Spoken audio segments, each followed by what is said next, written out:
नमस्कार दोस्तों, आप सभी का हार्दिक स्वागत है। हमारे चैनल को लाइक करें, शेयर करें, सब्सक्राइब करें, बेल आइकन ज़रूर दबाएं। आज की कहानी है मांसाहार पुण्य है या पाप। बात उन दिनों की है जब भगवान श्री कृष्ण अपने बालपन में थे। एक बार जब श्री कृष्ण एक पेड़ के नीचे बैठे बांसुरी बजा रहे थे, उसी तरह एक हिरण दौड़ता चला आया और उनके पीछे जाकर छुप गया। वो हिरण बहुत ही घबराया हुआ था। भगवान श्री कृष्ण ने उसके सिर पर हाथ फेरते हुए कहा, क्या हुआ, तुम क्यों छुप रहे हो? उसका पीछा करते हुए एक शिकारी भी वहां आ पहुंचा और बोला, यह मेरा शिकार है, इसे मुझे दे दो, इस पर मेरा अधिकार है। तब भगवान श्री कृष्ण बोले, हर जीवित जीव पर उसका खुद का अधिकार होता है, न कि किसी का। तब वह शिकारी क्रोध में बोला, यह मेरा शिकार है, इसे मैं पकाकर खाऊंगा। तब भगवान श्री कृष्ण बोले, किसी भी जीव को मारकर खाना पाप की श्रेणी में आता है। क्या तुम पाप के भागी बनना चाहते हो? मांसाहार पुण्य है या पाप? क्या तुम धर्म को नहीं जानते? तब वह शिकारी बोला, मैं तुम्हारे जितना शिक्षित तो नहीं कि यह जानूं कि मांसाहार पुण्य है या पाप, पर मैं यह जानता हूँ कि जीव को मारकर खाना, इसमें कोई हर्ज नहीं। मांसाहार से तो एक तो जीव को बंधन से मुक्त कर रहा है, फिर क्यों मांसाहार से मना किया जाता है? मांसाहारी होने को क्यों नहीं कहा जाता? वैसे भी मैं इसको मारकर नीच योनि से मुक्ति दिलाकर पुण्य ही कमा रहा हूँ, फिर इस पर पाबंदी क्यों? इसे तो प्रोत्साहित करना चाहिए। जहाँ तक मैंने सुना है, जीव हत्या तो शास्त्रों में भी बताया गया है। राजा लोग शिकार किया करते थे। ऐसे तमाम तर्क देते हुए श्री कृष्ण से पूछा, फिर क्यों ये मांसाहार गलत है और पाप की श्रेणी में आता है? आप ही बताइए, मांसाहार पुण्य है या पाप? भगवान श्री कृष्ण समझ गए कि इसकी बुद्धि मांस खाने के कारण तामसिक हो गई है और उसने सोचने समझने की बुद्धि भी खो दी है। फिर भगवान श्री कृष्ण बोले, इस अंतहीन विषय पर पहले मैं कोई राय नहीं दूंगा। मेरी इस छोटी सी कथा सुनने के बाद तुम उत्तर देना कि मांसाहार पुण्य है या पाप और तुम्हें मांस खाना है या नहीं। वह शिकारी सोचने लगा कि इसमें मेरा तो कोई घाटा नहीं है, इस कथा को मैं सुन लेता हूँ, मेरा मनोरंजन भी हो जाएगा और बाद में मुझे इसका मांस भी मिल जाएगा। तब भगवान श्री कृष्ण ने अपनी कथा प्रारंभ की। एक बार मगध में खाद्य संकट खड़ा हो गया तो अन्न का उत्पादन कम रहा। राजा को चिंता हुई कि यदि इस समस्या का शीघ्र निदान नहीं किया गया तो संरक्षित अनाज कोष भी खत्म हो जाएगा और संकट भीषण हो जाएगा। तब सम्राट ने अपनी राज्यसभा से पूछा, देश की खाद्य समस्या को सुलझाने के लिए सबसे सस्ती वस्तु क्या है? मंत्रीगण सोच में पड़ गए। चावल, गेहूं, आलू इत्यादि पदार्थों को उगाने के लिए बहुत श्रम करना पड़ता है। वह तभी प्राप्त होते हैं जब प्रकृति का प्रकोप न हो। ऐसे में तो कुछ सस्ता हो ही नहीं सकता।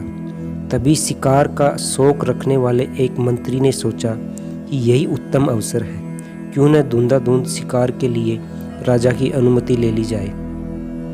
उसने सभा में कहा, सबसे सस्ता खाद्य पदार्थ है मांस। इसके लिए धन का खर्च भी नहीं है और पौष्टिक खाना भी मिलता है। सभी सामंतों ने इस बात का समर्थन कर दिया, लेकिन मगध के प्रधानमंत्री अभी भी चुप थे। सम्राट ने पूछा, प्रधानमंत्री आप चुप क्यों हो? आपने कोई अनुमोदन नहीं किया, आपका क्या मत है? तब प्रधानमंत्री ने कहा, मैं ये नहीं मानता कि यह कथन सही है कि मांस सबसे सस्ता पदार्थ है। फिर भी इस विषय पर मैं अपने विचार आपके सामने कल रखूंगा। प्रधानमंत्री उसी रात मांसाहार का प्रस्ताव रखने वाले सामंत के घर पहुंचे। सामंत ने इतनी देर रात प्रधानमंत्री को अपने घर आया देखा तो वह घबरा गया। किसी अनिष्ट की आशंका से वह कांप गया। प्रधानमंत्री ने कहा, संध्या को महाराज बीमार हो गए, उनकी हालत बहुत ही खराब है। राजवैद्य ने कहा है कि किसी शक्तिशाली देह का 2 तोला मांस मिल जाए तो राजा के प्राण बचाए जा सकते हैं। आप महाराज के सबसे विश्वास पात्र हैं, इसलिए आपसे कौन योग्य कौन होगा? इसलिए आप जो भी मूल्य न्याय चाहें ले सकते हैं। आप कहें तो इस काम के लिए मैं आपको 1 लाख स्वर्ण मुद्राएं भी दे सकता हूँ। एक बड़ी जागीर भी आप मांग सकते हैं, बस आप अपनी इच्छा कहें। मैं कटार से आपके हृदय को चीर कर बस 2 तोला मांस निकाल लूँगा। यह सुनकर सामंत के चेहरे का रंग फीका पड़ गया। वह सोचने लगा, जब जीवन ही नहीं रहेगा तो लाख स्वर्ण मुद्राओं से मैं क्या करूँगा, और बड़ी जागीर भी किस काम आएगी।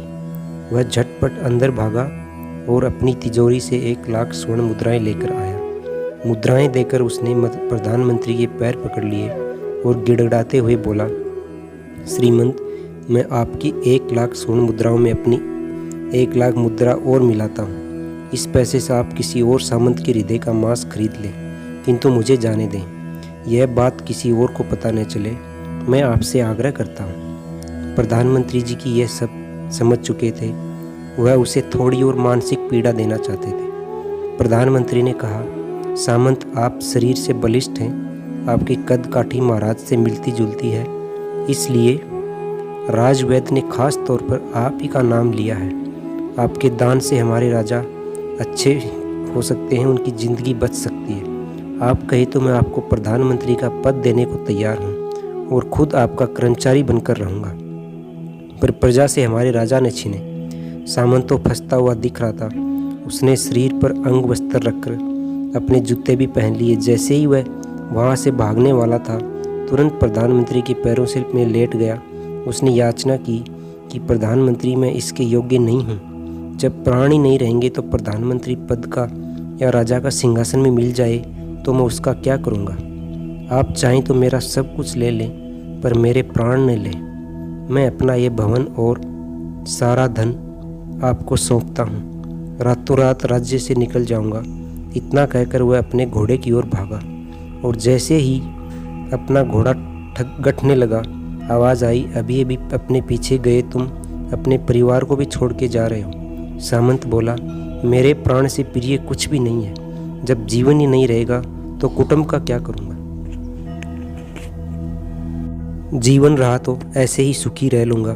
परमात्मा से यह ज्ञान पाकर शिकारी परिपूर्ण हो गया और उसे ज्ञान की प्राप्ति हो गई, और वह जान गया कि महानता जीवन लेने में नहीं बल्कि जीवन देने में है। शिकारी भगवान के आगे हाथ जोड़कर वहाँ से चला गया और उसने कसम खा ली कि यह कभी चोट नहीं पहुँचाएगा। दोस्तों, कहानी यही समाप्त होती है। चैनल को लाइक करें, शेयर करें, सब्सक्राइब करें, बेल आइकन ज़रूर दबाएं। धन्यवाद।